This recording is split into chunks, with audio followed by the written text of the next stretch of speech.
penyedia pinjaman ya, atau utang gitu. Ya mungkin masyarakat memang lagi butuh Oke, lagi. ekonomi butuh didorong lebih Apalagi kencang setelah lagi. Covid nih Pak, makin butuh gitu kan. Tapi kan Nah, kalau kita lihat sekarang nih justru mulai ini ya, turun ya agak atau turun. nah itu nggak tahu kita harus Saya dengar beritanya juga aliran dana KPR pun secara peningkatannya di tahun ini agak kurang di 2025. ya kalau bicara konsumen tentu ada perubahan ya, Hmm, apalagi generasinya juga semakin ada perubahan nih. Jadi dari oke. awalnya generasi X, terus milenial dan sekarang ada generasi Z ya Ya, yang apa eee, mulai naik daun ini. Di mana generasi itu eee, sangat ini ya, sangat tech oh, savvy ya istilahnya ya. iya iya. Tech savvy kan itu kan istilahnya, Heeh, mereka sangat gampang adaptasi dengan teknologi gitu. iya. Dan termasuk di perbankan kan, Hmm, perbankan mereka pasti pinginnya yang gampang tinggal klik klik klik klik hmm, di HP-nya, bisa transfer atau pembelian online gitu kan, semua dalam genggaman istilahnya kan. iya. Ini memang pas salah satu kita mengadakan multi client ini juga untuk meningkatkan, membantu meningkatkan literasi dari kliennya gitu. Oke. Kan, seperti saya bilang tadi untuk riset itu kan mahal harganya, Oke. tapi kalau pakai sistem multi client, itu akan lebih murah dan itu membantu memberikan, Hmm, insight atau memberikan menyebarluaskan data secara oke. lebih masif lagi kepada Oke. yang membutuhkan gitu. Hmm. Nah, makanya kita, punya konsep multi client ini gitu.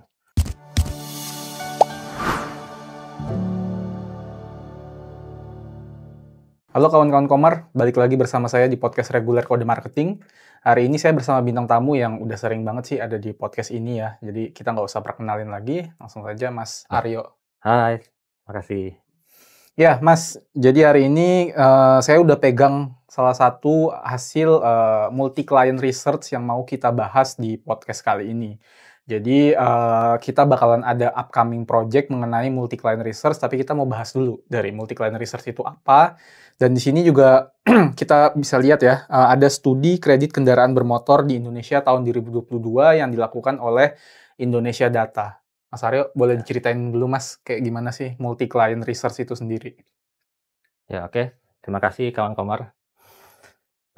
Untuk multi client research atau di industri itu istilahnya syndicated Wih, ya, sindiket, keren sindikasi ya. gitu. Kok kayak mafia-mafia ya? Iya, sindikat apa itu?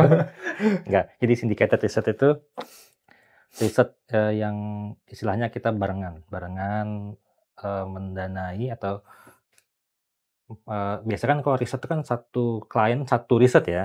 Iya. Nah ini satu riset ini untuk beberapa klien. Oh, Jadi namanya multi klien kan, oke. ada beberapa klien atau sindikasi. Hmm, Nah, kenapa? Karena kalau misalnya satu klien, satu riset itu biasanya harganya sangat mahal, oke. ya. Karena kita kan, mesti mengeluarkan, cost buat sumber ya, Oke. sumber SDM, buat segala-segala macam, itu ditanggung oleh satu klien. Sedangkan kalau multi klien, sudah pasti biayanya bakal lebih murah gitu. Oke.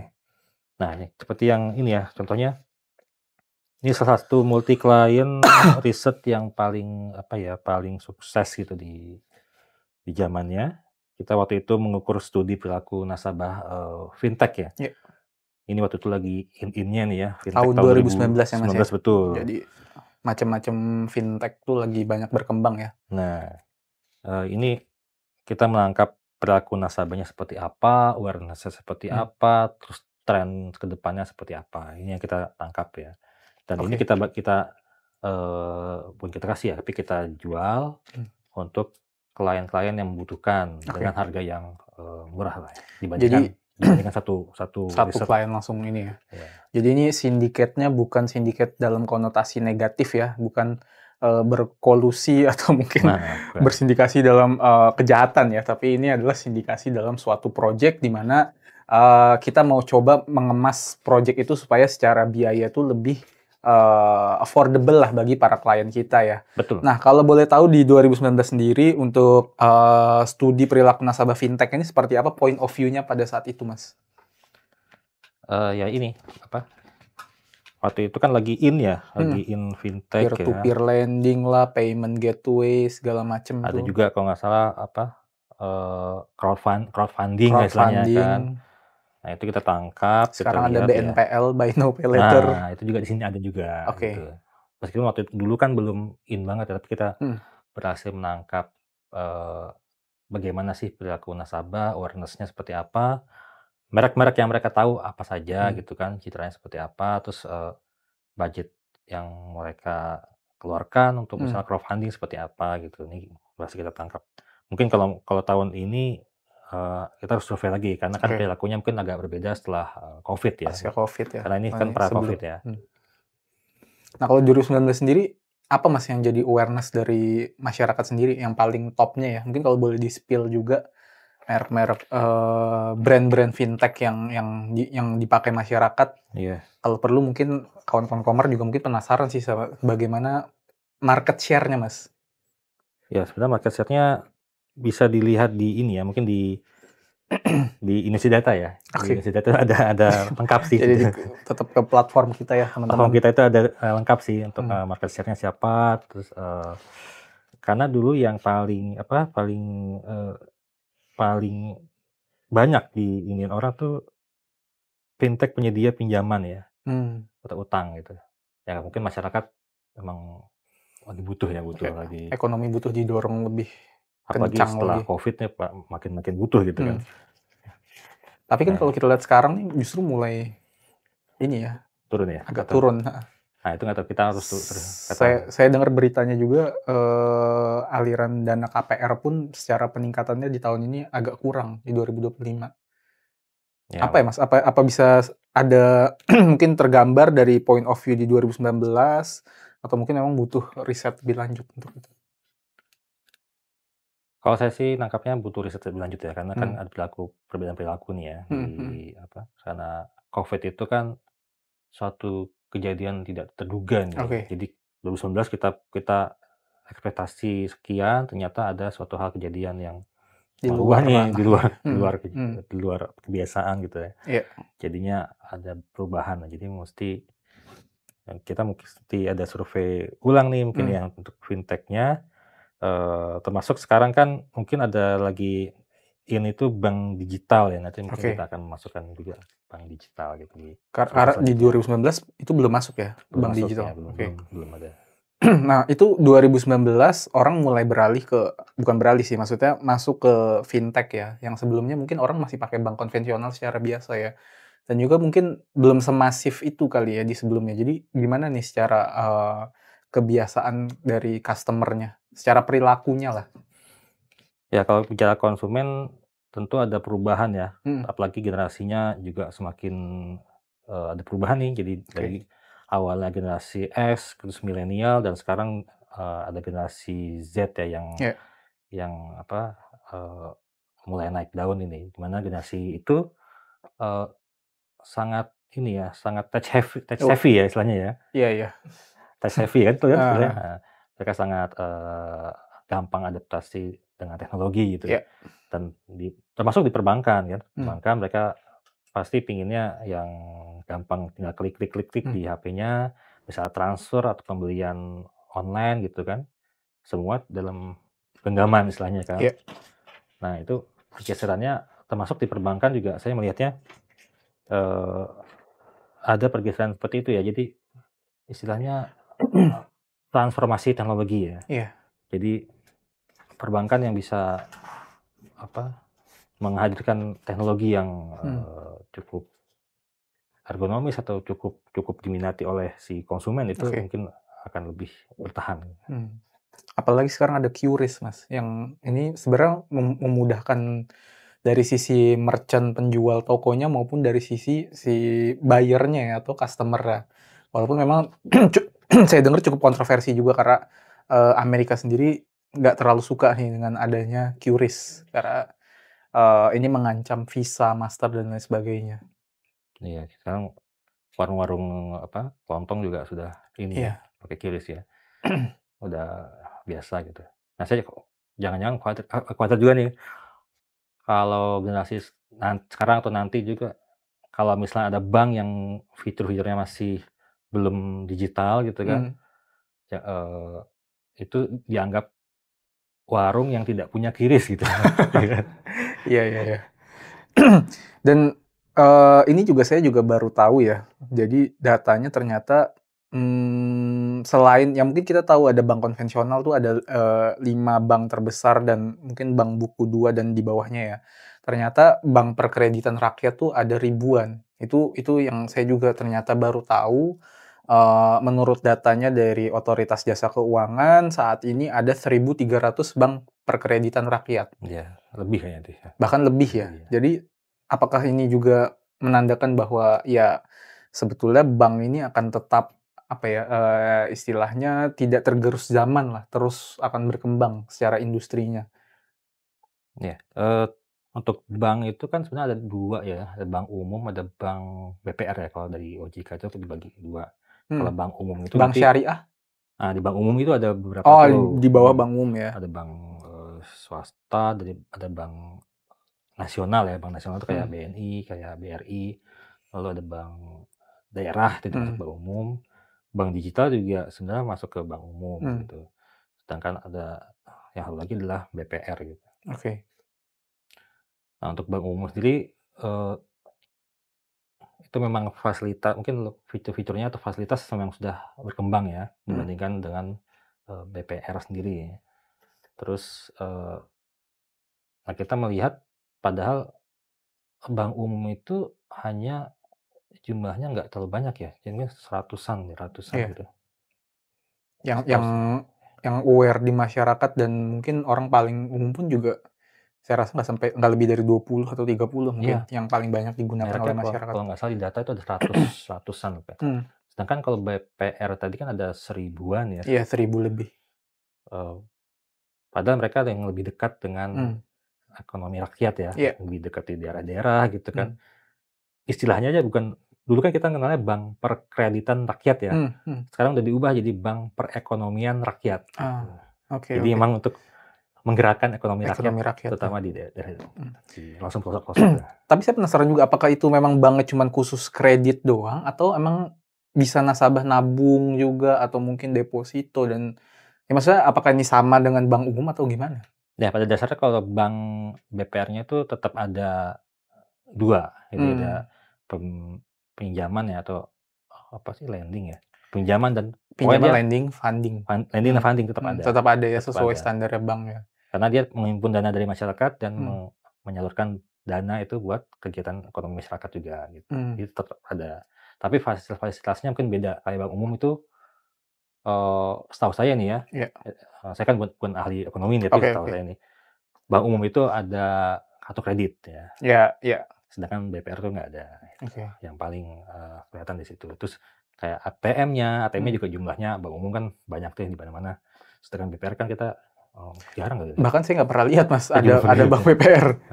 Cuma Mungkin mungkin kalau di bangunan banknya ada ya, ya ya, di beberapa ruko-ruko kayak gitu biasanya. Cuma ATM-nya ini, ya. nah ketika ada orang yang nyimpan pasti kan mereka butuh untuk ngambil kan. Iya. Nah, itu salah satu perbedaannya seperti itu sih, mungkin banyak lagi perbedaannya.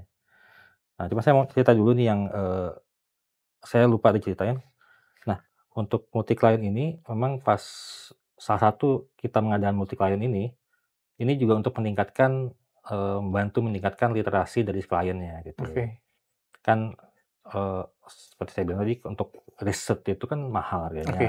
Tapi kalau pakai sistem multi client itu akan lebih murah dan itu membantu memberikan, Hmm. insight atau menyebarluaskan data secara Oke, lebih masif lagi kepada oke. yang membutuhkan gitu. Hmm. Nah, makanya kita, punya konsep multi client ini gitu. Sedangkan kalau kalau cuman ada bedanya, dulu multi client-nya kita riset dulu baru kita jual, Hmm. tapi sekarang ini kita ubah nih konsepnya. Oke, Kit yang kalau ini kita, eee, cari dulu klien untuk oke. kolaborasi ya. Hmm. Kolaborasi dulu, apakah Anda berminat untuk join untuk Oke. join di survei ini. Nah, baru kita adakan surveinya. Minimal minimal terkumpul ya mungkin buat nutup ini aja, nutup apa, Secara operasionalnya operasional ya aja gitu untuk kan. berjalan risetnya ya. Iya. Oke oke. Dari yang sebelum-sebelumnya gimana Mas, multi klien itu sendiri? Apakah antusiasnya para klien ini cukup banyak? Atau, seperti apa ya? Atau mungkin ada memang studi-studi tertentu yang memang itu, istilahnya strategis ya untuk dibeli oleh para klien? Ya justru, alhamdulillah ya untuk multi client tuh memang banyak minatnya karena emang Oke. harganya cenderung lebih Hmm, murah ya. mhm, Eee, Selain ini juga kita punya Indonesia Consumer Profile ya, atau mhm, profil konsumen Indonesia itu iya, juga, terjual puluhan, puluhan kopi lah istilahnya, mhm puluhan. mhm, Ada juga perilaku belanja konsumen, jadi lebih meng-capture perilaku-perilaku konsumen sih. Memang kalau multi client itu, eee, apa ya, kita melihatnya sebenarnya, di nggak terlalu mendalam, tapi di atas sampai menengah lah menengah istilahnya ya. ya. Nanti kalau misalnya klien pengen lebih deep dive ya, lebih dalam gitu, Secara itu bisa research-nya survei secara eksklusif ya. auto customize ya. Mmm, jadi lebih ke membuka sisi-sisi kulit dan, ke pertengahannya aja ya. Belum sampai, lebih ke substansifnya masih belum sampai ke situ ya. Tapi sudah cukup bisa untuk Oke, memberikan insight iya iya, strategis ya buat mereka untuk, untuk keputusan bisnis mereka lah di masa mendatang gitu kan. iya. Dan mungkin di sisi lain tidak hanya, menguntungkan kepada kliennya saja, tapi juga untuk ke konsumen lagi juga membantu secara awareness-nya ya. Karena kan di sini kita berbagi insight tidak hanya tentunya pembelinya nggak cuma klien doang kan. Di sini bisa juga, masyarakat umum atau mungkin para expert atau orang yang sedang melakukan studi dan lain sebagainya. Ya, untuk konsep yang baru ini kita memang akan, memberikan fasilitas yang eksklusif lah buat si peserta awal gitu ya. Oke, Peserta awal misalnya ingin melakukan studi multi client, kolaborasi dengan kita gitu kan, mhm, bisa kolaborasi, kita berikan benefit-benefit-nya, lalu oke, si hasilnya ini akan kita jual ke publik mhm. dengan harga yang sama, tapi itu kita beri jeda. Oh, oke Jadi si peserta awal ini sudah dapat hasilnya, oke. oke, di awal. Jadi klien-klien yang eksklusif akan mendapatkan datanya terlebih dahulu, baru setelah itu kita akan publikasikan, sehingga mereka akan mendapatkan insight lebih dulu sebelum orang lain tahu ya, secara nggak Iya. langsungnya begitu ya. Nah mungkin, jadi mungkin kalau ada yang ingin tahu, ingin ikut, pengen, tahu lebih lanjut kayak gimana tuh Mas? Apakah ada persyaratan tertentu untuk join di multi client research ini, atau seperti apa?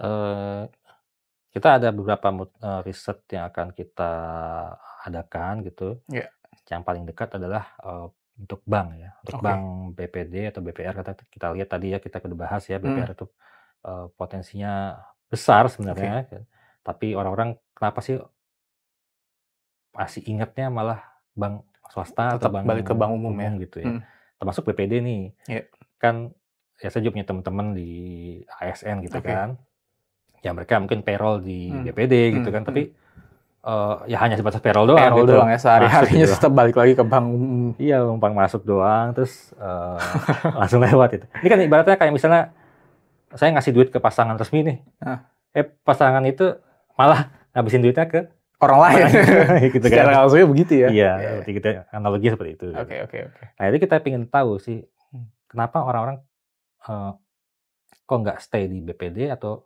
kenapa mereka nggak mau ke BPR gitu, oke. ya. Dan selain retail, kita juga nangkap UMKM, karena kan Mmm, mereka pembiayaannya ke UMKM nih si BPR mhm, ini. Kita pengen tahu UMKM itu, apa sih yang menjadi penghambat mereka untuk meminjam di, BPR katakanlah misal. Terus, trennya gimana nih, tren ke iya, depannya UMKM yang bisnisnya oke apa sih saat ini dan ke depannya yang masih oke itu apa bisnisnya. Nah itu yang kita tangkap oke. pada riset multi client mengenai, studi BPD dan BPR.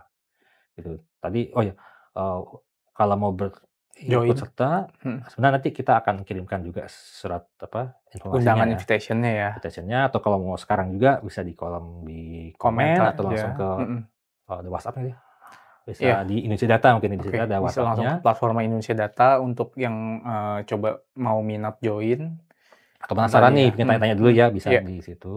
Tapi pada dasarnya kita akan kirimkan, ke semua BPD dan BPR untuk informasinya gitu. Oke, siap Mas Aryo, thank you untuk informasinya. Jadi untuk kawan-kawan Komar dan para audiens yang nonton video ini, apabila berminat untuk join di studi research multi klien kita, terutama mungkin dari para audiens yang memiliki background dan latar belakang di bidang perbankan, baik itu bank pembangunan daerah atau mungkin bank perkreditan rakyat, bisa langsung komen aja di video ini atau bisa coba masuk melalui platform kita di Indonesia Data. Dan nanti untuk hasil dari risetnya, stay tune terus di Kode Marketing. Thank you. Bye.